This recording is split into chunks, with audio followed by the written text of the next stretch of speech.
Good morning. Thank you for joining me for a cup of coffee today.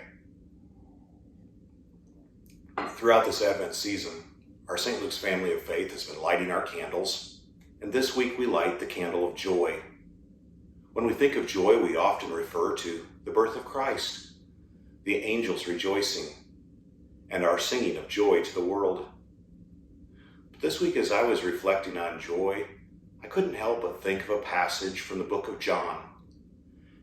The book, as you will recall, the author did not record the birth story of Jesus, but instead focused on Jesus' life and his death, and especially his life after his death, before he ascended into heaven.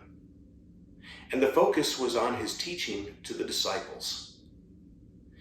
In the 15th chapter, verse 11, Jesus says this, "I've told you these things so that my joy may be in you, and that your joy may be complete."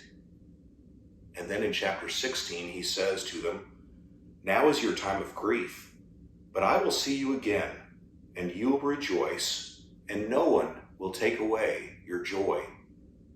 The disciples did not fully understand that Jesus was about to go to Jerusalem, where he would be crucified. They had experienced great joy watching Jesus as he taught, as he healed people, as he showed them the love of God in person. After his resurrection, he would come and teach them again, and they would experience that joy once more. Many of you know that I love C.S. Lewis, the British theologian and author from the mid-20th century. And one of my favorite selections from C.S. Lewis is his book, Surprised by Joy, where he talks autobiographically about his discovery of the Christian faith and coming to know Christ. In his book, he describes joy this way: "Joy, which is indeed similar to happiness and pleasure, has one characteristic in common with them: the fact that anyone who has experienced it will want it again."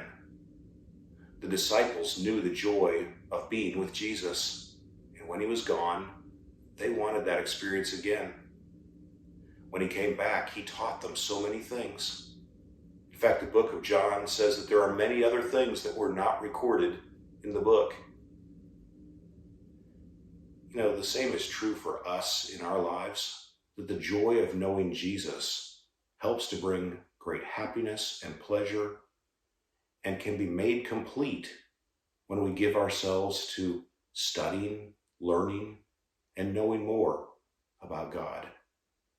You know, this past year has been so very challenging.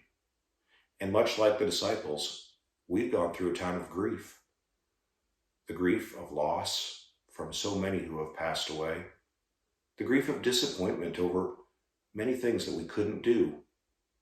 And the grief that accompanies fear.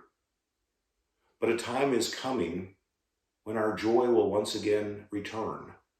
When we'll be able to do the things that we love, we'll be able to get back out, to worship together, to travel, to experience the simple pleasures of life. It will be different, but knowing Jesus allows us to experience joy in a wonderful way.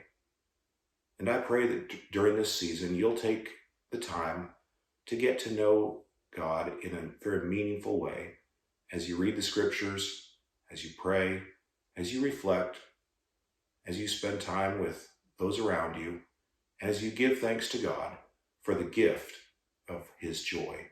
Have a great day.